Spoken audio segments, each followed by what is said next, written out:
بسم اللہ الرحمن الرحیم۔ السلام علیکم۔ اپنے آپ کو کنٹرول کرنا بہتری کے لیے دنیا اور آخرت کی کامیابی کا راز ہے۔ Self discipline is the only key to success here and hereafter. میرا نام ہے سبحان اشرف۔ ایک لڑکا تھا، اس کو اپنے مینٹور سے ملنے کا اتفاق ہوا، اور وہ اس لیے ملنا چاہتا تھا کہ وہ پتہ کر سکے کہ اس کا جو مینٹور ہے وہ کیسے کامیاب ہوا۔ وہ ایک بڑا سکسیسفل بزنس مین تھا اور بڑی اچھی زندگی گزار رہا تھا، بڑا سیلف ڈسپلن اور بڑی ہی شاندار گاڑیاں، سوئمنگ پول اور گھر، بینک بیلنس، سب کچھ بڑا زبردست تھا اس کے پاس۔ جب ملنے کا اتفاق ہوا تو اس نے لڑکے نے اپنے مینٹور سے پوچھا کہ یہ سب کچھ آپ نے کیسے حاصل کیا؟ تو اس نے کہا کہ اس کے پیچھے ایک راز ہے، وہ راز میں آپ کو بتاؤں گا نہیں، لیکن میں سمجھانے کی کوشش کروں گا، لیکن ہو سکتا ہے کہ آپ اس کو برا مناؤ۔ تو اس نے کہا نہیں، آپ مجھے بتا دیجیے گا، میں برا نہیں مناؤں گا۔ تو اس نے کہا چلو آ جاؤ پھر۔ تو وہ اس کو سوئمنگ پول کے پاس لے گیا۔ سوئمنگ پول کے پاس لے گیا تو اس نے کہا کہ تو ادھر نیچے دیکھو کہ یہ کتنا فٹ گہرا ہے۔ تو وہ جیسے ہی اس نے سر نیچے کیا تو اس کے مینٹور نے اس کا سر پکڑا اور بیچ میں ڈبو دیا۔ اب ڈبویا تو پہلے 3-4 سیکنڈ تو لڑکے نے کچھ نہیں کیا، اس نے کہا کہ شاید وہ مذاق کر رہے ہیں، لیکن آہستہ آہستہ جب اس کا سانس پھولنے لگا تو اس نے ہاتھ پاؤں مارنا سٹارٹ کر دیا۔ اب ہاتھ پاؤں مارتے مارتے اس نے بہت شدت سے ہاتھ پاؤں مارے تو مینٹور نے اس کا جو سر تھا باہر نکال دیا۔ تو وہ لڑکا بڑا غصے ہوا، یہ کیا طریقہ ہوتا ہے، میں تو وہاں پہ مر جاتا، میرا سانس پھول رہا تھا، کچھ ہو جاتا مجھے پھر۔ تو وہ مینٹور جو تھا وہ مسکرایا اور کہا میں نے پہلے ہی آپ کو کہا تھا کہ میں آپ کو بتاؤں گا راز، لیکن آپ برا منا جاؤ گے۔ تو اس نے لڑکے نے پوچھا یہ کون سا راز تھا؟ اس نے کہا کہ جب تو ہاتھ پاؤں مار رہا تھا نا، اور جس شدت سے تو ہاتھ پاؤں مار رہا تھا، جب تک کامیابی کو اس شدت سے نہ چاہو تو وہ کامیابی ملتی نہیں۔ تو یہ جو سٹوری ہے یہ سقراط کے ساتھ بھی منسلک ہے۔ ایک اور بک ہے یو کین ون، اس میں بھی اس سٹوری کو لکھا گیا ہے، لیکن وہ کسی اور انداز میں لکھا گیا ہے۔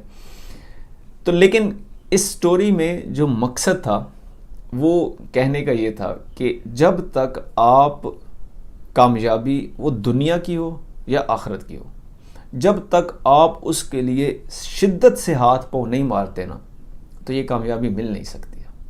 کامیابی قربانی بھی مانگتی ہے، محنت بھی مانگتی ہے، ہمت بھی مانگتی ہے، موٹیویشن بھی مانگتی ہے۔ تو جب تک آپ یہ ساری چیزیں اور بھی بہت ساری چیزیں نہیں حاصل کرتے تو آپ جو ہے کامیاب نہیں ہو سکتے۔ اچھا، اس کے لیے جو سب سے بہترین ہے وہ ہے سیلف ڈسپلن۔ سیلف ڈسپلن بہت ضروری ہے کامیابی کے لیے۔ اچھا، اب ایک بک کی مدد سے میں آپ کو یہ بتانا چاہتا ہوں کہ سیلف ڈسپلن کیسے حاصل ہو سکتا ہے۔ اس بک میں 3 آر کے بارے میں بتایا گیا ہے۔ 3 آر کا ایک میتھڈ ہے، جس کو پہلا آر اس نے ریزن کہا ہے، دوسرا ریسرچ کہا ہے، اور تیسرا ریپیٹیشن کہا ہے۔ تو 3 آر کی مدد سے ہم کیسے سیلف ڈسپلن حاصل کر سکتے ہیں، اور سیلف ڈسپلن کی مدد سے ہم کیسے کامیاب ہو سکتے ہیں۔ اس میں صرف ایک آر کی میں بات کروں گا، وہ ہے ریزن، اسٹرانگ ریزن۔ ایک لڑکا تھا، اس کا نام تھا عبداللہ۔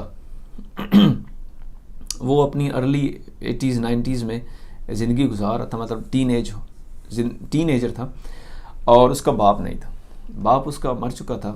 تو آپ کو پتہ ہے کہ جن کے باپ نہیں ہوتے وہ اکثر ایسے ہوتا ہے کہ وہ غلط سوسائٹی میں، غلط کلچر میں چلے جاتے ہیں۔ اس کے ساتھ بھی ایسے ہوا، وہ پارٹی شروع کر دی، اس نے شراب شروع کر دی اور سگریٹ وغیرہ نوشی، اس نے یہ سارا کچھ شروع کر دیا۔ تو اس کی ماں نے اس کو بڑا سمجھایا کہ تیرے اوپر بہت ذمہ داریاں ہیں۔ اس کی ایک چھوٹی بہن بھی تھی، تیرے اوپر چھوٹی بہن کی بھی ذمہ داری ہے، تو ان چیزوں سے باز آ جا۔ خیر وہ نہیں مانا، لیکن کیونکہ اس کی ماں کام شام کرتی تھی تو ایک دن ایسے ہوا کہ اس کی ماں بیمار ہو گئی، اور بیمار ہوگی تو وہ ہاسپٹل میں ایڈمٹ ہو گئی۔ اب جب وہ ہاسپٹل میں ایڈمٹ ہوئی تو اس کے اوپر ایک دم ذمہ داری آ گئی۔ ذمہ داری کیا آئی؟ اس کو چھوٹی بہن کی بھی ذمہ داری تھی، اور اس کو اپنا بھی سارا خرچہ وغیرہ اٹھانا تھا، اور اب ماں بھی نہیں کام کاری تو ماں کا بھی خرچہ تھا۔ تو خیر اب اس نے، کیونکہ وہ اچھا لڑکا تھا، تو اس نے کام سٹارٹ کر دیا.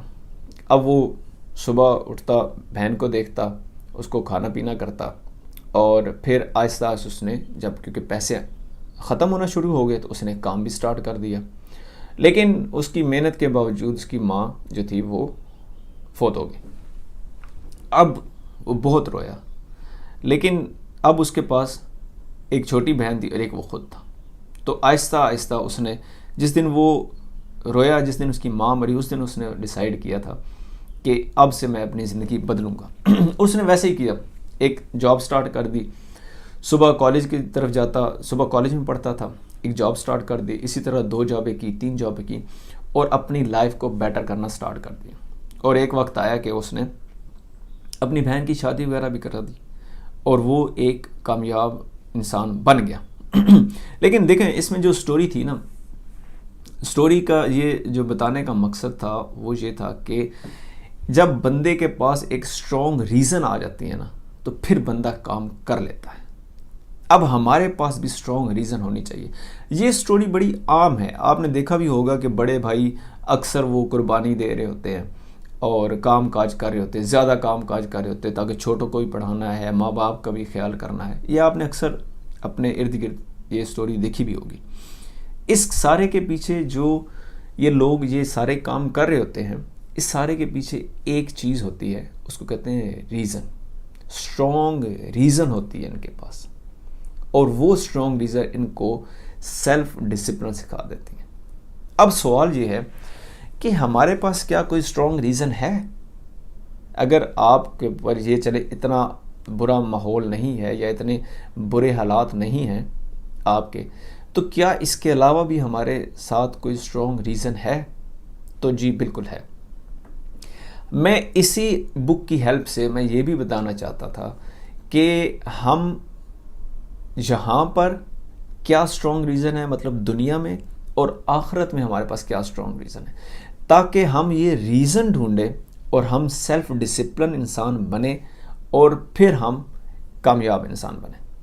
دیکھیں پہلی جو ریزن ہے نا ہم مسلمان ہونے کے بعد کہ ہم مسلمان ہیں، بہت بڑی اسٹرانگ ریزن ہے یہ کہ ہم مسلمان ہیں. ہمارے اوپر باقی لوگوں کی بھی ذمہ داریاں ہیں کہ ہم نے ان کو مسلمان کی طرف لے کر آنا ہے، ان کو مسلمان بنانا ہے اور ان کو دعوت دینی ہے. یہ ریزن ہے. دنیا کی سب سے بڑی موٹیویشن موت ہے کہ ہم نے مر جانا ہے. میں آپ کو بتاؤں کہ یہ جو آپ نے ویڈیو دیکھی ہے، یہ دیکھ رہے ہیں 3-4 سیکنڈ پہلے، 3-4 منٹ پہلے، یہ زندگی میں کبھی بھی نہیں آئیں گے، نہ آپ کے پاس نہ میرے پاس. یہ بہت بڑی اسٹرانگ ریزن ہے ہمارے پاس کہ ہم اپنی لائف کو بیٹر کر سکیں. ایک اور آپ کو اسٹرانگ ریزن دیتا ہوں. دیکھیں وہ خدا ہی کیا جو عقل میں آ جائے، ٹھیک ہے، خدا کو تو ہم نہیں سمجھ سکتے، ہماری عقل میں تو نہیں آ سکتا، لیکن بروز قیامت رسول اللہ صلی اللہ علیہ وسلم تو ہوں گے. تو کیا آپ اور میں یہ کہہ سکتے ہیں کہ یا رسول اللہ ہم نے اپنی پوری محنت کی تھی اپنی زندگی کو بہتر کرنے کے لیے، اپنی گھر والوں کی زندگی کو بہتر کرنے کے لیے، یا اسلام کے لیے جو ہم نے کرنا تھا ہم نے کیا تھا؟ کیا آپ اور میں کہہ سکتے ہیں؟ اگر نہیں کہہ سکتے تو میرے خیال سے ہمیں سٹارٹ کر دینا چاہیے. وقت بہت گزر چکا، اب تو سٹارٹ کر دینا چاہیے تاکہ ہم اللہ کے نبی کے سامنے پیش ہو کر کم از کم کہہ تو سکے کہ واقعی ہم نے پوری محنت کی تھی، جتنی ہماری ہمت تھی وہ ہم کر سکے تھے. تو اس کے لیے آپ کو سیلف ڈسپلن ہونا پڑے گا، اپنے فرائض پورے کرنے پڑیں گے، اپنے حقوق اللہ اور حقوق العباد کا خیال رکھنا پڑے گا. اس کے لیے آپ کو اپنی دن کی روٹین بنانی پڑے گی. اس کے لیے آپ کو سیلف ڈسپلن چاہیے، اور سیلف ڈسپلن کے لیے آپ کو ریزن چاہیے. تو یہی میں نے آپ کو یہ اس بک کی ہیلپ سے میں نے بتانے کی کوشش کرنی تھی کہ ہمارے پاس جو اسٹرانگ ریزن ہے، ریزن تو میں نے جیسے بتا دی، اب اس پر عمل سٹارٹ کر دینا چاہیے. باقی جو 2 اور ہیں انشاءاللہ میں آنے والی ویڈیو میں بتانے کی کوشش کروں گا. اور محنت کریں اور اللہ سے اچھا گمان کریں. آپ صلی اللہ علیہ وسلم کا ارشاد ہے کہ اللہ تعالیٰ فرماتا ہے کہ میں بندے کے گمان کے پاس ہوں. یعنی اس کا مطلب کیا ہے کہ جو بندہ مجھ سے رحمت کا گمان رکھے گا اس کے لیے رحمت ہے، اور جو بندہ مجھ سے بدگمان ہوگا اس کے لیے عذاب ہے. اپنا بہت سارا خیال رکھیں. اللہ حافظ.